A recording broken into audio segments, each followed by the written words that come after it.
I know that it sounds like I'm talking shit about Charles Dickens. I actually like him. I like coffee with my coffee. I'm a no bullshit kind of girl. No room for creamer or that vanilla stuff. Iconic, I know. Hi, welcome back to my channel. My name is Isabel, and to rescue my mind from its currently fried state that it's wrapped in, I'm going to attempt to convince all of you to give Middlemarch a chance.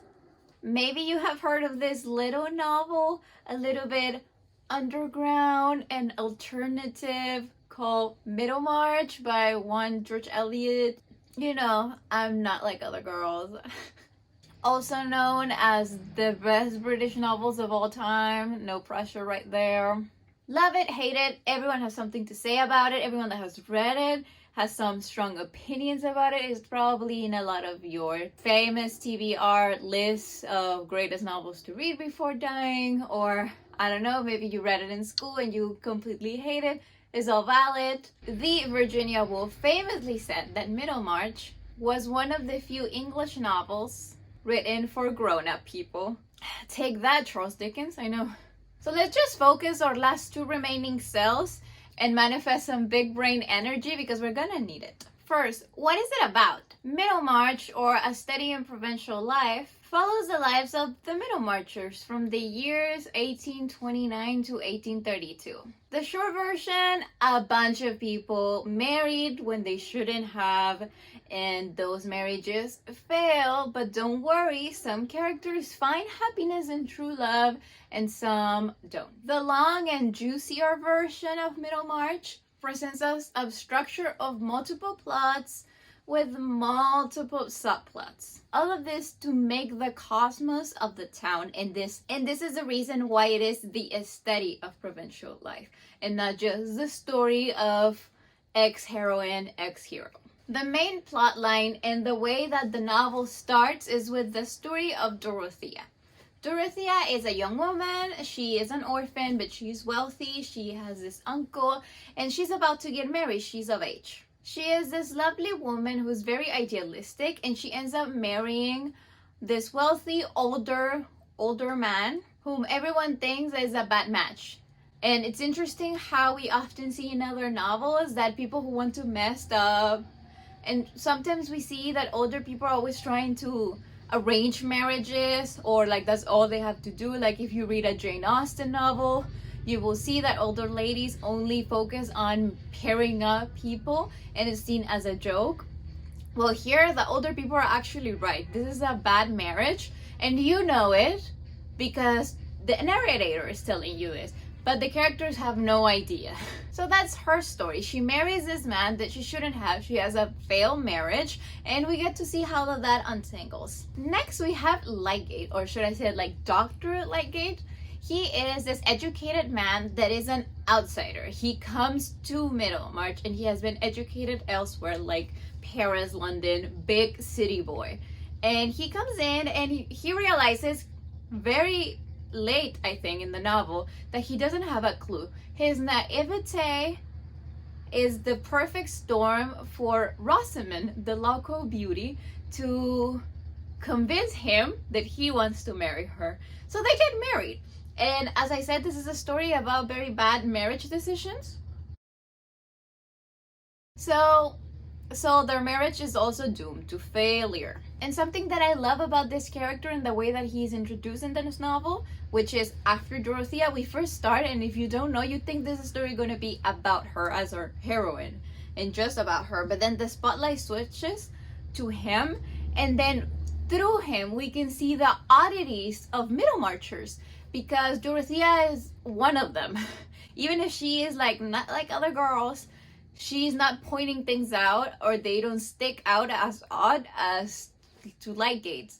So that's something very interesting and a different way that we get the provincial vibes from. And I mean, this is the bulk of the novel. There's two plots with 4 characters, well, 5 characters each in them, is what moves the plot around, the story around. It is just an excuse for George Eliot to actually do the subtitle, The Study of Provincial Life. It starts so many conversations about politics, religion, gender, marriage, vocation, duty, and all of those things. So Middlemarch is basically this mosaic of characters, and it never fully centers on one. And really, because of all these conversations and all these plots, you do need to root for a character for you to finish this book, for you to enjoy this book, and for you to be analytical of it, which I think is a big thing of why you need to give Middlemarch a chance. The reason why Middlemarch presents itself as this mosaic and why it is such a weird novel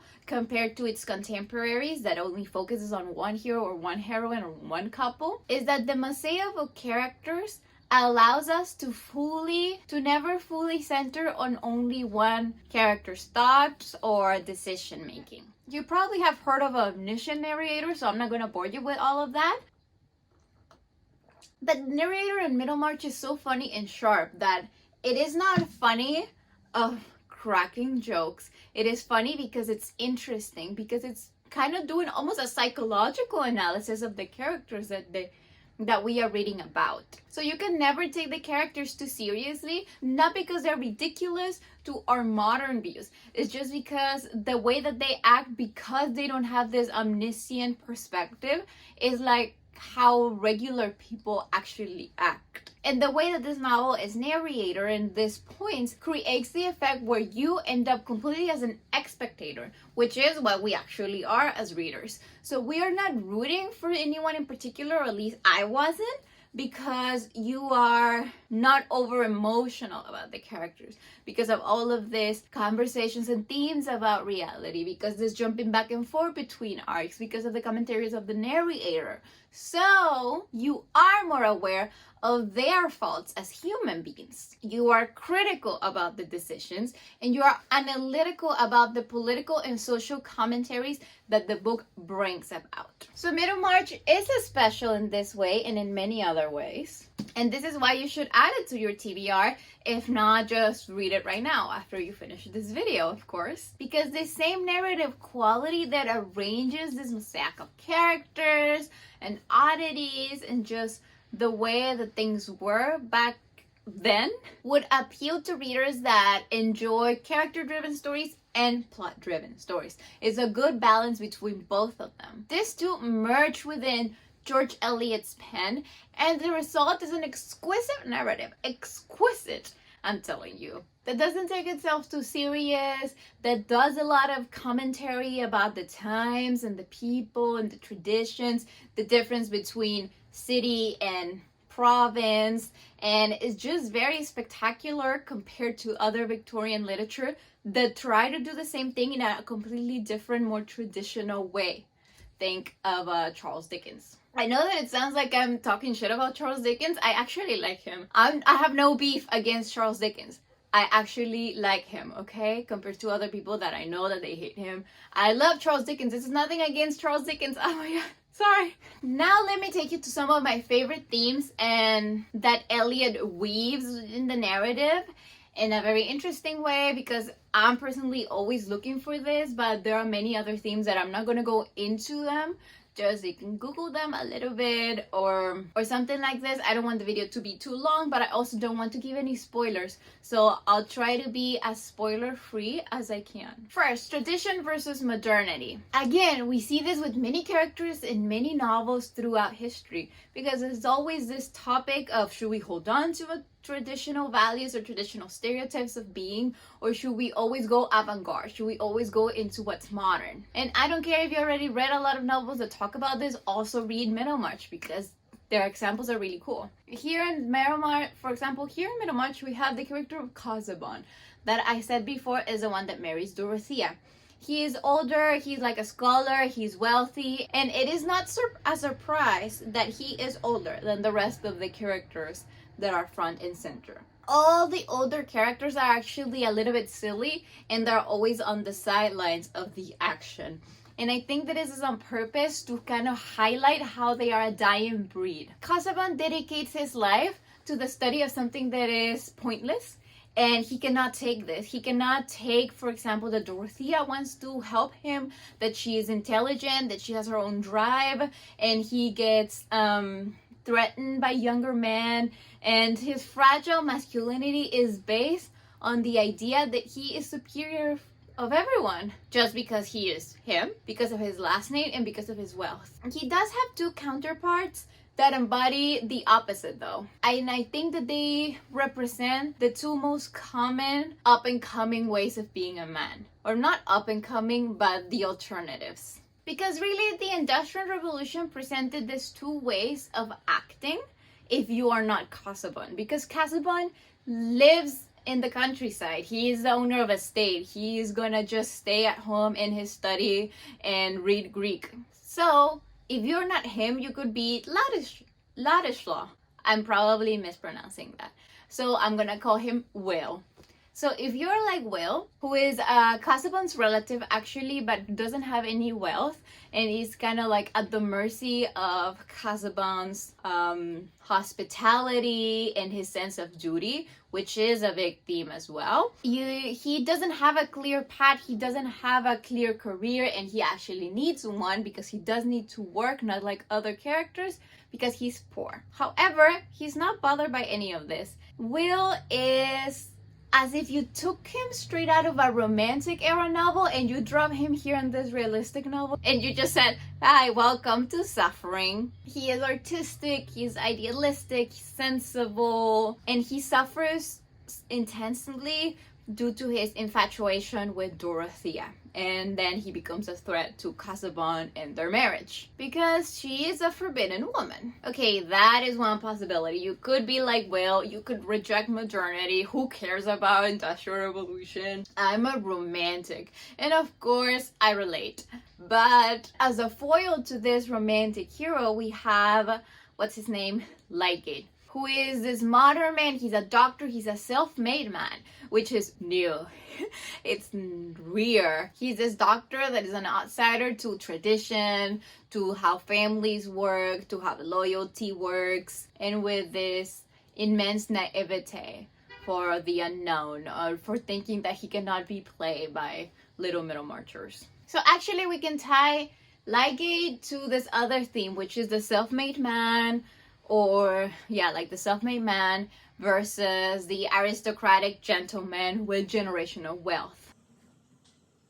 With Lydgate, we have again the educated modern man that has been to cities, that have seen the world.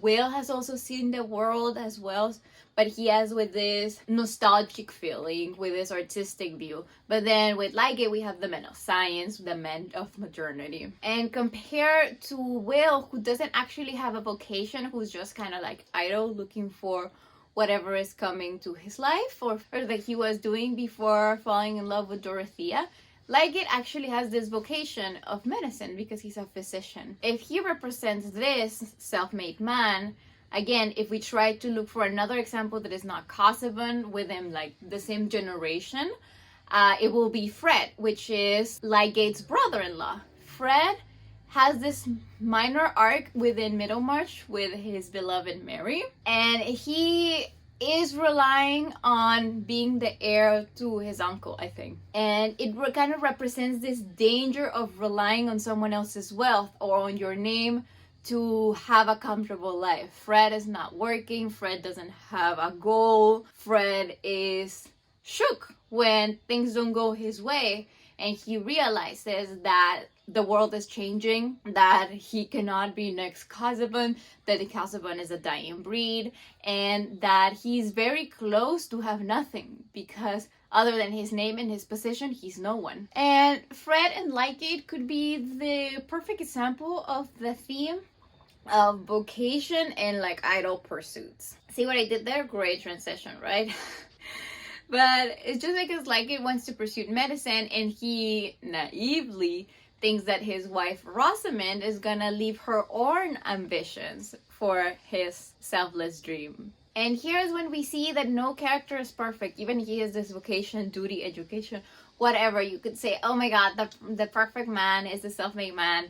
No, because he also makes mistakes, because he has errors of judgment, because his own hubris because he thinks that women are just like gonna drop everything for him, because he doesn't even know that he's being played by Rosamund and she's just acting like she knows that he wants her to act in order for him to marry her. And her brother Fred, like her, are two very comfortable people hoping to advance in society by someone else's efforts.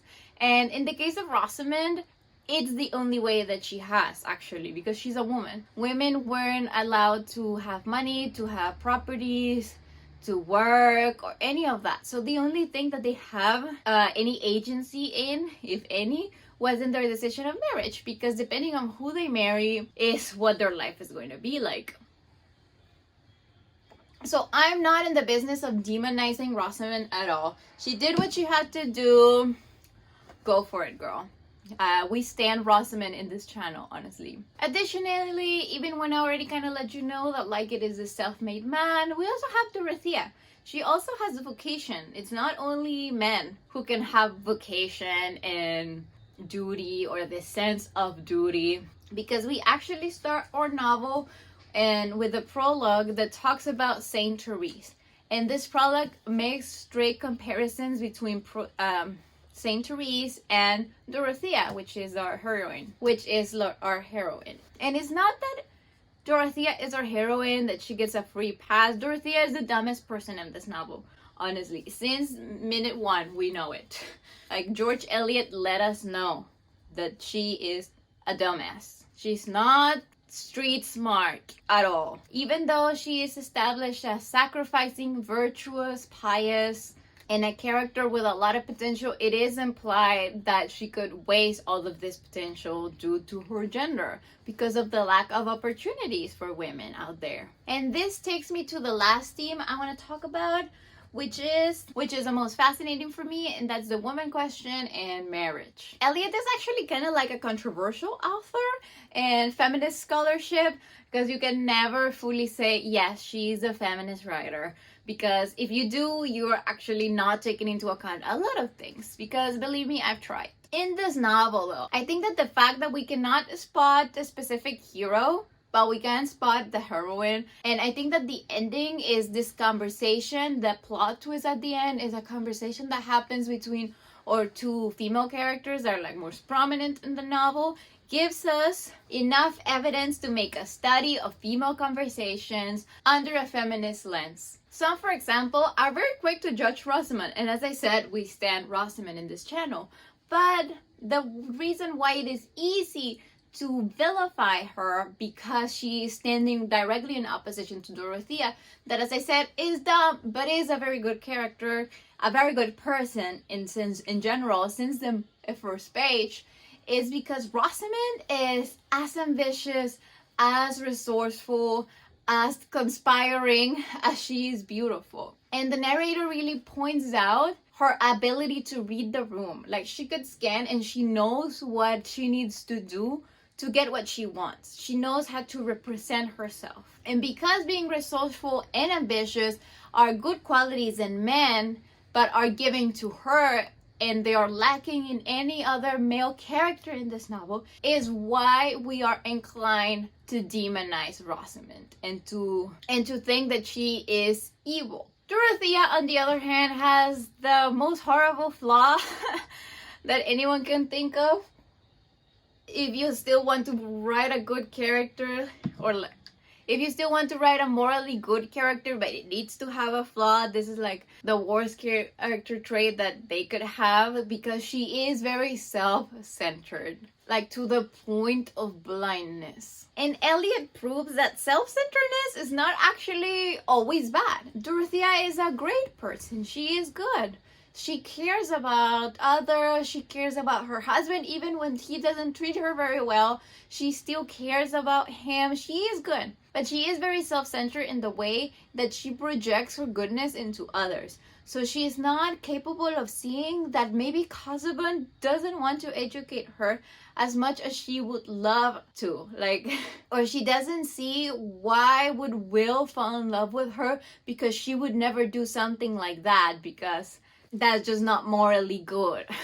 Her self-centeredness is not out of vanity. It's not out of evil, selfish reasons. It's just because she's like that.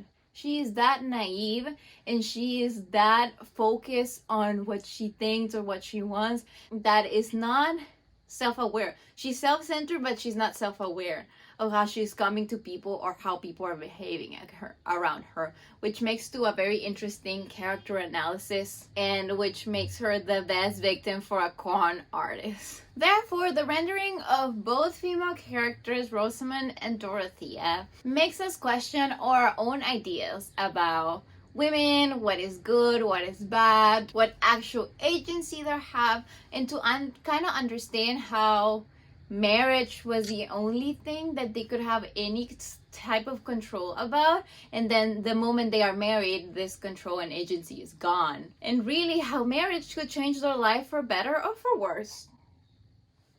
And I want to conclude with a foundational question that you should always ask yourself when someone is recommending a book to you, like this one, or when you're just considering a book to read. Why is this a great novel and why should I particularly read it? Because to be honest, sometimes you can have the best novel in the English language, which apparently again is Middlemarch, and you can still not like it or be bored about it or not have any will to read it. Well, Middlemarch is that novel that talks about the complexity of humans, but also shows the complexity of humans and really their relationships with others. While some novelists make the case that the happy ending comes from self-knowledge, self-awareness, knowing yourself and acting as truthful as you can with your inner goals and your morals and your virtues, and that's all right. You should know yourself. George Eliot proves how that's not as easy as you think, because you might know what you want and how you could get it, but it all gets 10 times more complicated when you actually have to engage with others.